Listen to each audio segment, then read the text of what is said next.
Greetings everyone, this is Force Ninja coming at you with another session of What's the Difference? I got a treat for you this time, as in this session, we're going to be having a battle of SoulCalibur.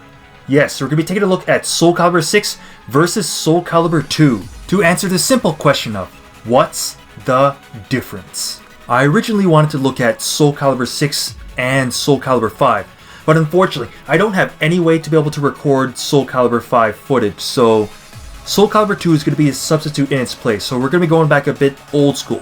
In particular, we're going to be taking a look at SoulCalibur 2 HD Online, the 2013 remaster. Be sure to check out the previous sessions featuring SoulCalibur 6, such as Dead or Alive 6 vs SoulCalibur 6, and Tekken 7 vs SoulCalibur 6, to get a bit more background on this awesome game and the other awesome games. Anyways, let's get to it. You want more? In SoulCalibur, your objective is to knock the opponent down and abuse their body when they're on the ground.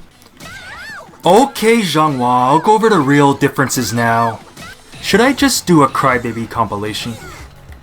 The first major difference between SoulCalibur 6 and SoulCalibur 2 is that SoulCalibur 6 has meter, as you see up above. A half a bar meter lets you perform a resist impact, which is like a super GI, which ends up parrying all normal attacks, but also parries unblockables also. A full bar meter lets you perform a critical edge, which is basically SoulCalibur's equivalent of supers.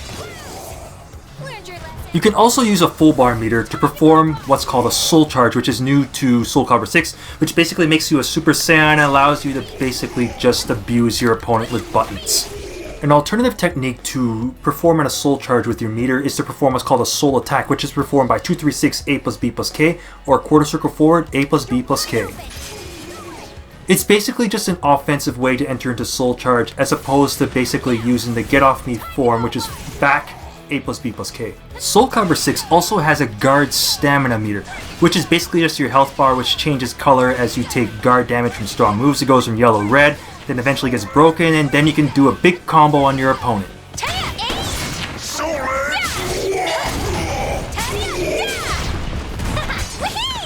SoulCalibur 6 also has this defensive technique here called Reversal Edge, which defends against basically everything except for break attacks, and as you can see, it also drains your guard gauge. When it does connect, you have to play this rock play for your scissor game, where you do either horizontal attack, vertical attack, or kick or guard or whatever.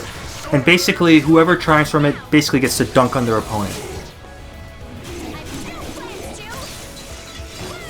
SoulCalibur 6 has a character creation mode that lets you customize the looks of your favorite characters, or create your own. In contrast, SoulCalibur 2 is none of that. I mean, this game is raw, folks. I mean, like I said, there might seem like there's a lot of extra stuff can almost be seen as fluff for the additional games, even though I actually like the kind of features of them. But this game, the thing about SoulCalibur 2 is that this game is just focused around just speed and fluid, fluid gameplay. This game just has this kind of movement system that you just don't feel from SoulCalibur 4, SoulCalibur 5, SoulCalibur 6. There's also a technique in this game called Step G, where you just simply press the guard button during a sidestep, and what it does is it just cancels out the sidestep into a guard. Okay, well, SoulCalibur 6 technically has Step G also performed the same way, just sidestep into a guard. I mean, but can you believe that this technique was actually removed in SoulCalibur 5 at the collective groan of the competitive players? Back to SoulCalibur 2. And yeah, like I said earlier, SoulCalibur 2 is just a very raw fighting game, in the sense that think of it as like a pure SoulCalibur experience. What I mean by that is, let's say if you don't want to deal with meter, you don't want to deal with brave edges, you don't want to deal with soul charge, you don't want to deal with, let's say, like a GI's cost in a meter, you don't want to deal with critical edges, you don't want to deal with critical finishes, you don't want to deal with guard bursts, you don't want to deal with reversal edge, then SoulCalibur 2 is the game for you. Are you okay? You want more? In SoulCalibur 2, wall splats do not allow you to get a follow-up on your opponent. Actually, I lied. You just have to wall splat them high enough. In SoulCalibur 6, wall splats lead to a lot of follow-ups. In SoulCalibur 2, you perform throws by pressing A plus G for A throw, or B plus G for B throw. In SoulCalibur 2, you end up breaking throws by pressing A for A plus G throw, or B for B plus G throw. I will warn you that breaking throws on reaction can be a little challenging in this game. In SoulCalibur 6, throws are performed with A plus G for front throw, or 4A plus G for back throw, or what would be considered the B throw. Likewise, you break throws in SoulCalibur 6 by either pressing like A, but you can also press B or K or whatever, plus a direction other than back. And to be able to break the back throw or the B throw, you basically press back and any direction plus like A, B, or K. Like check this out for example. And you could basically just like mash the button also after the throw. So the timing is a lot more loose in SoulCalibur 6 compared to SoulCalibur 2. In SoulCalibur 6, your primary defensive tool, well apart from the guard button, is your guard impact, performed with forward plus guard. And I already mentioned reversal edge and resist impact earlier. SoulCalibur 2 has two GIs. You have your high GI performed with forward plus guard, and you have your low GI performed with back plus guard. And the GIs in SoulCalibur 2 do not cost any guard stamina like they do in SoulCalibur 6.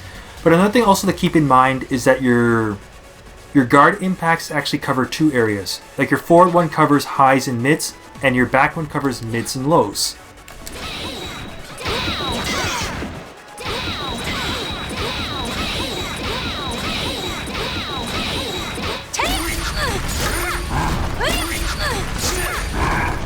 There's a special hit status in SoulCalibur 6 referred to as lethal hits, and they tend to have pretty specific requirements. For instance, let's take a look at Sungmina's Rise in Heaven. It says that it triggers in the next battle after knocking out an opponent with a critical edge, and it will look like so if triggered successfully. And of course, lethal hits can lead to pretty powerful combos.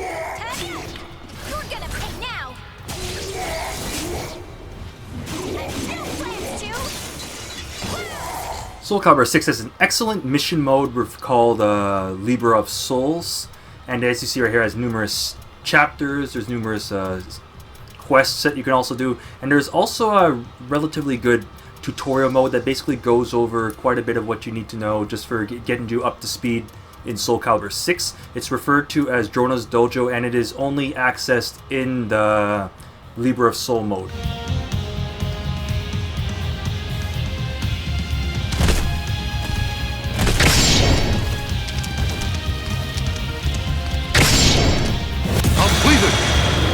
SoulCalibur 2 doesn't have any tutorials or anything of that like, so you unfortunately have to kind of like learn things the hard way, but it does have a very interesting adventure mode called Weapon Master. So right here I'll just kind of like give you an idea of like what it looks like. Versus Mitsurugi. Fool.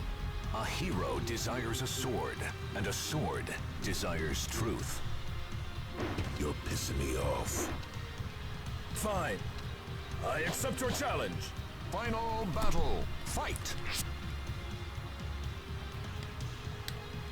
Fight. Perfect.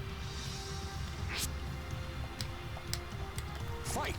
Perfect. Fight. Perfect. So you see, it's kind of a somewhat simple kind of like training mode, but still, I mean, this mode is pretty great though. SoulCalibur 6's roster currently includes 27 characters, including 7 DLC characters and Inferno, who is not competitively balanced and is not allowed in ranked mode. SoulCalibur 2's roster currently has 24 characters, including numerous unlockable characters, which I basically have to re-unlock in the Weapon Master mode, if I remember correctly. Alright guys, that's it for now. I didn't go over things such as ring outs or air control or the like because these features are pretty much the same in both games. But anyways, if you like this video, smash that like button. If you didn't like this video, just hit the like button anyway, and don't forget to subscribe for more juicy fighting game content. I'd also like to say that this video is endorsed by Smart Esports and TrollCoin. I also want to take this moment to thank my premium top tier fighters for their continued support, which I do appreciate. If you'd like to become a premium top tier fighter yourself, click on the Patreon link down below. Anyways, this is Force Nature signing off. Thanks for tuning in, and I'll see you next time on What's the Difference?